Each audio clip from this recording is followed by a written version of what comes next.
Hello everybody and welcome to Parks Bros. It's Drew here. And today, to start Listmas in July,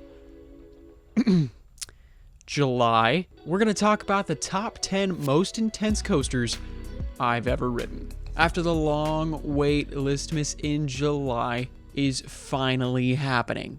And we'll include 6 theme park top 10 lists, talking about everything from intensity to theming to even anime betrayals. So without further ado, let's get into the top 10.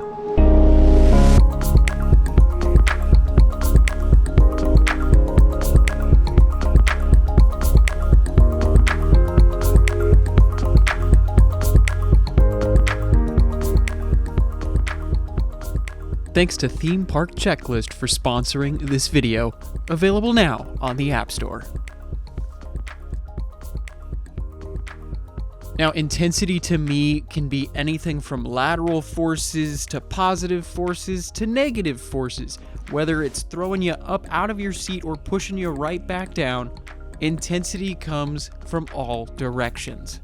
Now, do remember this is my personal opinions, and if you disagree, that's completely okay.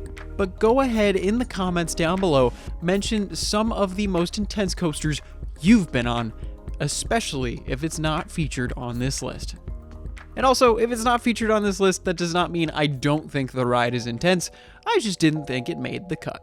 But let's go to number 10. First up, we have kind of a mixture of different rides, and this includes all of the Batman inverted coaster clones that I have personally experienced. This includes Batman the Ride at Six Flags Magic Mountain, Goliath at Six Flags Fiesta Texas, and the Great White at SeaWorld San Antonio. These rides are absolutely everywhere, especially in the Six Flags chain, and there's good reason. They pack an amazingly intense punch for having one of the tightest layouts of any coaster I can think of.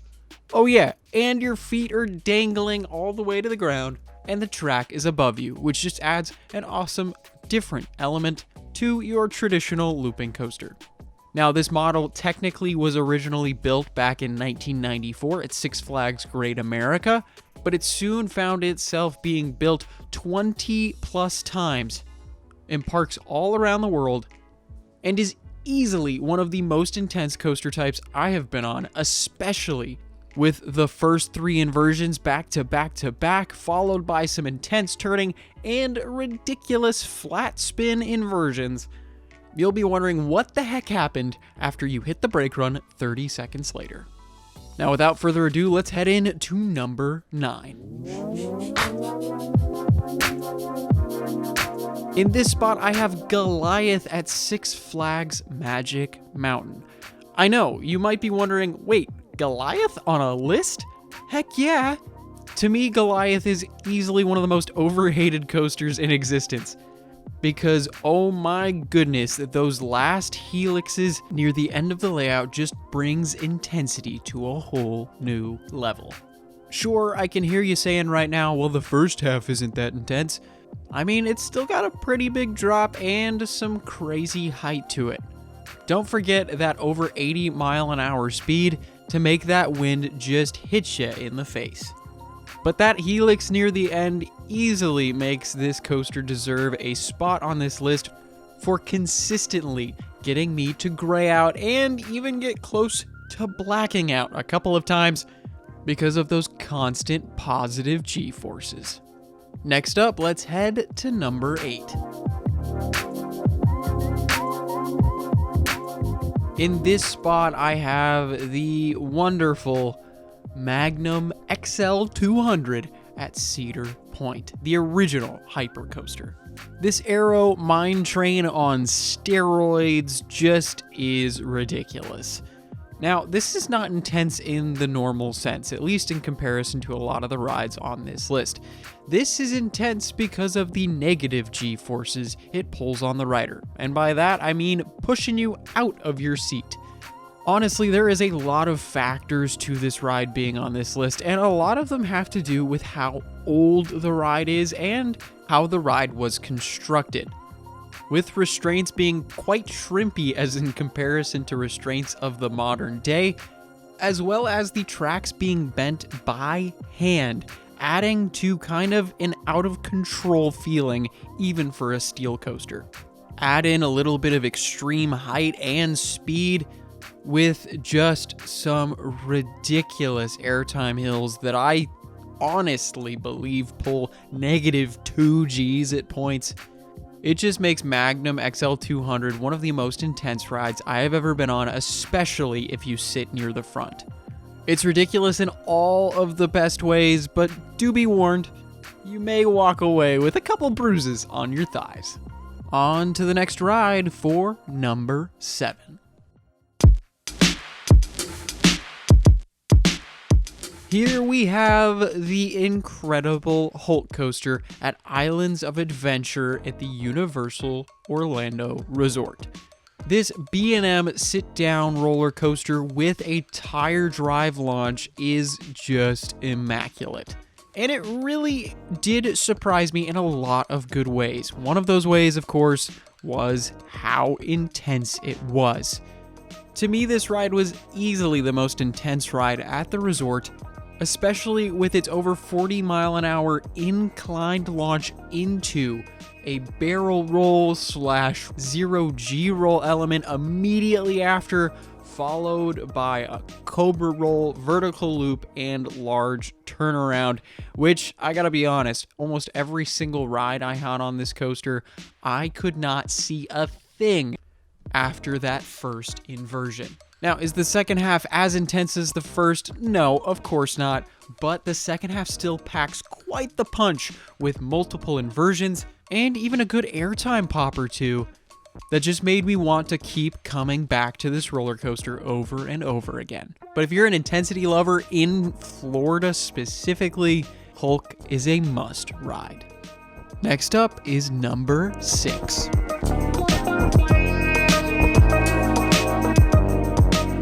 Well, now we're gonna hop over to San Antonio, Texas for Six Flags Fiesta Texas's own Poltergeist. This premier launch coaster in a spaghetti bowl layout has been copied quite a few times, but this is the only iteration I have personally been able to experience.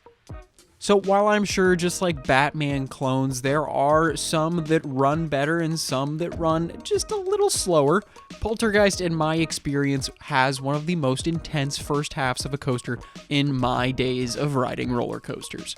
In fact, it was so intense the first time I rode it that I didn't really care for it too much. I almost thought it was too intense. Now, a couple revisits and re-rides later, Poltergeist is easily one of my favorite attractions at Six Flags Fiesta Texas, and one of my favorites in the entire state of Texas. The first launch just makes you feel like your face is being ripped off before you head in to the first massive inversion that just makes you lose all senses of direction within half a second. Now add that into a crazy twisting and turning layout over and over again with unexpected inversions, dives, flips, and even a straight section. Poltergeist just keeps that intensity up for almost the entire ride. And while it might not be what I consider the most intense coaster in Texas, it definitely deserves a spot on this list without question. Next up is number 5. At this spot, we have the dreaded flying coaster Tatsu at Six Flags Magic Mountain. This majestic beast of a ride is still the tallest flying coaster in the world today. Now, not only that, it's on top of a mountain, which only makes it feel higher than it actually is. But this ride is honestly one of the only ones that still scares me a little bit, and that's just by the lift hill alone. Looking down nearly 200 feet to the people below you with nothing in between is just a feeling you can't get on any other roller coaster I can think of. Now add that in with an incredible top speed of over 60 miles an hour, And one of the craziest inversions I can think of, the biggest pretzel loop in the world that flips you forward and onto your back while exerting G-forces that would only be experienced by an astronaut. It just makes Tatsu an easy choice for this list. All right, it's time to head to number 4. Now we're gonna head to Buena Park, California for Accelerator at Knott's Berry Farm. Now, Accelerator to me is still easily one of the most intense roller coasters I have ever been on for 2 reasons. Crazy, intense launch, and just as crazy, overbanked turns. But this ride still has one of the fastest accelerations of any roller coaster in the world today, and has the fastest accelerating launch in the western part of the United States. Going from 0 to 82 miles an hour in 2.3 seconds just feels ridiculous. And it does not let up for those 2 and almost a half seconds. With that force being applied to your entire body, stretching your face, and making you feel that wind like you're standing next to a tornado. But it's so powerful though that you don't have to be in the front row to have a good experience with this launch. You can literally be all the way in the back and still feel that force the entire way down the launch track. Now after that, of course, it heads up to 205-foot spike and gives you some awesome airtime coming down before making you gray out on multiple overbank turns that still take you over 60 miles an hour and at least make your vision blurry. There is just so much to love intensity-wise with Accelerator, and it's become a must-hit whenever I visit Knott's Berry Farm. Here we go, on to the top 3. At this spot, we're going to be heading to Cedar Point in Sandusky, Ohio. Realistically, the coaster mecca, if you will, for Maverick, an Intamin Blitz coaster which features 2 launches, multiple inversions, and a beyond vertical drop. But this ride is so intense that even the turns, just going into the turns, makes it feel like the world is ending. Flipping side to side and then of course launching all the way up to 70 miles an hour from 0 is just the cherry on top to everything that this ride offers. From the moment you get going to the final brake run, it is pretty much non-stop intensity, and is what I would say is personally the most intense coaster at Cedar Point. Ooh, we're getting close now. This is number 2. Now here I have 2 coasters. Just like the Batman clones, this ride has been copied, and I've been on both of the iterations. Railblazer at California's Great America in Santa Clara, California, and Wonder Woman Golden Lasso coaster at Six Flags Fiesta Texas in San Antonio. These single rail coasters made by Rocky Mountain Construction bring out that intensity for the full 30 seconds of ride time. When I say there is literally no breather section on this ride, I mean it. From the first drop to the final brakes, it is just insanity to the point where you'll even forget to breathe halfway through the layout. Pops of airtime where there shouldn't be, gray out moments where you're not doing much, and of course, some of the craziest inversions and turns I can think of. Both of these rides just excel at their current park for being unlike anything else. Add all of the crazy moments and elements on the ride with the fact that you're straddling the track just leaves this ride being unforgettable for the regular park guest and enthusiast. And boy oh boy, I can't wait for more of these to open up very soon. It's finally time. Here's number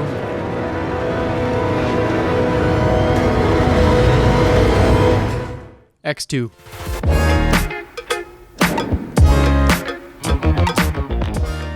Yep, I said it, X2 at Six Flags Magic Mountain in Valencia, California. This is easily the most intense roller coaster I have ever been on. From the rotating seats to the nearly vertical drop, and some absurd inversions that make you question life itself. Oh, and did I mention fire?